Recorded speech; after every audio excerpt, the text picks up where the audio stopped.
What is the best type of motorcycle to buy as a beginner? Well, it depends on what you're looking for. But just in case you don't know the different types of motorcycles and which one will fit you perfectly, we've compiled a list of different types of motorcycles, so you know exactly what to look for in a bike. Standard motorcycles. If you're a total noob when it comes to motorcycles, standard bikes are what you want to start out with. These bikes are not just beginner-friendly, they don't force you into a specific riding style. They're like the default setting of motorcycles: comfortable, easy to handle, and adaptable to whatever kind of riding you end up liking.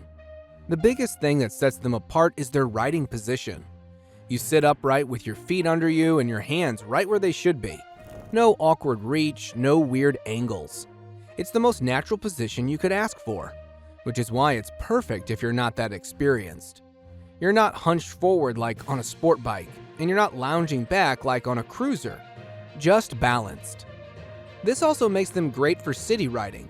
Take something like the Kawasaki Z400. It's lightweight, easy to flick around in traffic, and forgiving if you're still getting used to throttle control. And here's the best part: standard bikes don't lock you into one type of riding. You can commute on them, go on weekend rides, and even throw on some saddlebags for light touring. They're the definition of do-it-all. But maybe shifting gears sounds like too much hassle, or you just want something even easier to ride.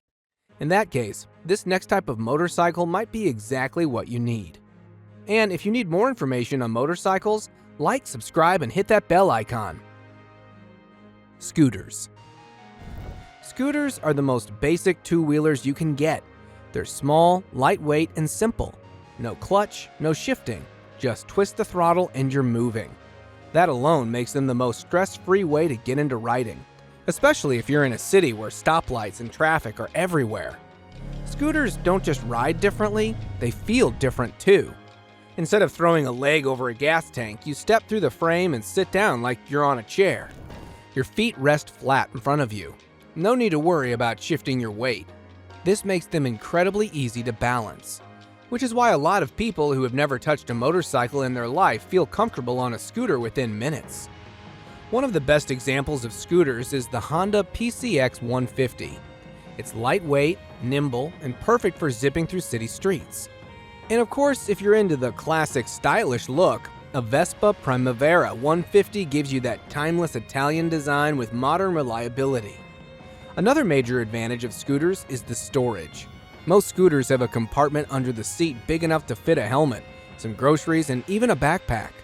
Now, scooters aren't for everyone. If you want something with a little more power or a more traditional motorcycle feel, you might outgrow a scooter pretty fast. But if all you need is an easy, practical way to get around, they're hands down one of the best choices for a beginner. Cruisers. But maybe you don't want something upright and neutral. Maybe you want a bike that lets you kick back, stretch your legs out, and cruise down the road like you own the place. That's exactly what cruisers are made for. These bikes sit low, lower than most other motorcycles, which makes them easy to balance, especially at slow speeds. The riding position is completely different from a standard bike. Instead of your feet being underneath you, they're pushed forward, and the handlebars usually sit higher depending on the model. This puts you in a relaxed, almost reclined posture, perfect for long, easygoing rides. Cruisers also have engines built for torque, meaning they deliver power in a smooth, steady way, rather than needing high revs like a sports bike. This makes them beginner-friendly, as long as you're not picking something massive right off the bat. The Honda Rebel 500 is one of the best starter cruisers out there. Light, easy to handle, and with just enough power to keep things interesting. Cruisers are built for the road, but they're not the best for tight city riding. Their relaxed geometry means they don't turn as quickly as a standard or sport bike. And if you're planning on long highway trips, you might want something even more purpose-built for that kind of riding. That's where this next type of motorcycle comes in. Touring motorcycles. Touring motorcycles are built for long-distance trips. If you dream of cross-country rides with the wind in your face and nothing but an open road ahead, this is the kind of bike you want. The first thing you'll notice about touring bikes is their size. These things are big. Big engines, big seats, big windshields, and usually some saddlebags or even a trunk. Everything is designed for comfort. The seats are comfortable, the riding position is relaxed, and they come with features like cruise control, heated grips, and infotainment systems. Now, because of their size, touring bikes aren't the easiest to handle, especially at low speeds. They're heavy, and if you drop one, you're going to feel it.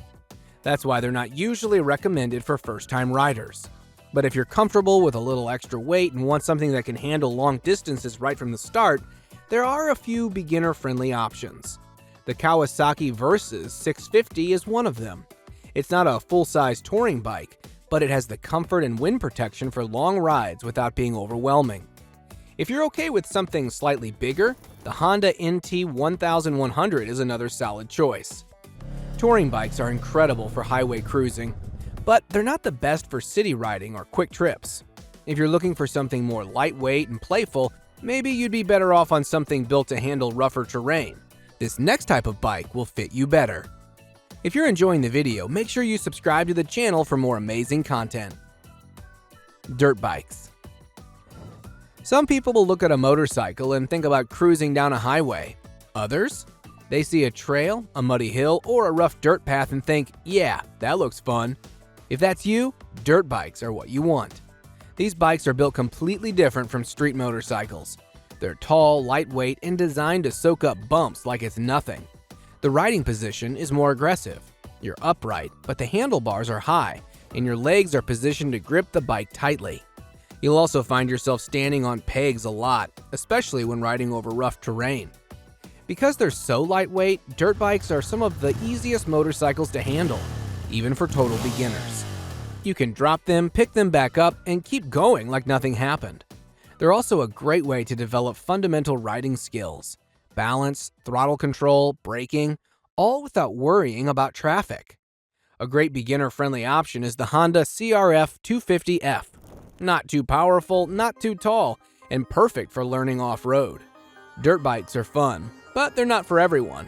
If you need a bike that can handle both dirt and pavement without sacrificing too much in either direction, this is where this next bike comes in. Adventure motorcycles. Think of adventure bikes as the Swiss Army knives of motorcycles. They can do a little bit of everything: cruise on the highway, tackle off-road trails, and carry all the gear you need for long trips. If you like the idea of exploring beyond just city streets, this might be your kind of ride. The riding position is similar to a standard bike, but slightly taller and more commanding. You sit upright with wide handlebars for leverage and foot pegs positioned for control. Unlike dirt bikes, adventure motorcycles are built for long-distance comfort as well, meaning you get a mix of off-road capability and highway-friendly ergonomics.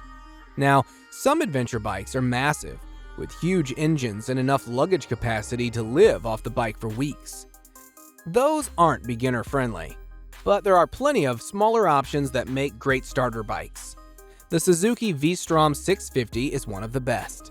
It's comfortable, versatile, and easy to handle on both pavement and light trails. And for a more balanced option, the Honda CB500X keeps things lightweight while still being adventure-ready. Adventure bikes give you freedom, but they do come with a trade-off. Because they sit higher than most bikes, shorter riders might find them a bit intimidating at first. And while they can handle dirt, they're heavier than dedicated dirt bikes, so they're not as agile on technical trails. But if you want a bike that can take you anywhere, adventure motorcycles are hard to beat. This leaves us with one of the most exciting categories of bikes out there: sport bikes. If the idea of carving through corners and feeling that rush of acceleration gets your heart racing, sports bikes are probably what you're looking for. These machines are designed for speed and agility, and even though they're not always the best for beginners, there are some entry-level options that make it possible to start here. The biggest difference between sports bikes and other types of bike is the riding position. Unlike a standard or adventure bike where you sit upright, sport bikes put you in a forward-leaning stance. Your feet are tucked, your hands are lower, and your whole body is positioned to keep weight over the front wheel. It's great for aerodynamics and handling, but it can be uncomfortable if you're not used to it, especially for longer rides. A lot of beginners often make the mistake of jumping straight onto a high-powered sports bike, but that's a recipe for trouble. Instead, bikes like the Kawasaki Ninja 400 and Yamaha R3 offer a great way to get into the sport bike world without going overboard. They're lightweight, manageable, and still give you that aggressive styling and feel. If you want something a little different, the Honda CBR 500R adds a bit more power while staying beginner-friendly. One thing to keep in mind, sports bikes are less forgiving than other motorcycles. They have sharper handling, stronger brakes, and more sensitive throttle response. They're also not the most comfortable for everyday riding, especially in stop-and-go traffic. But if speed and precision are what you're after, they're hard to resist. At the end of the day, the best beginner bike isn't just about the category, it's about what fits your style and comfort level. Every type has its pros and cons, and the key is finding what works for you. Don't forget to hit that subscribe button to see more of our videos on motorcycles.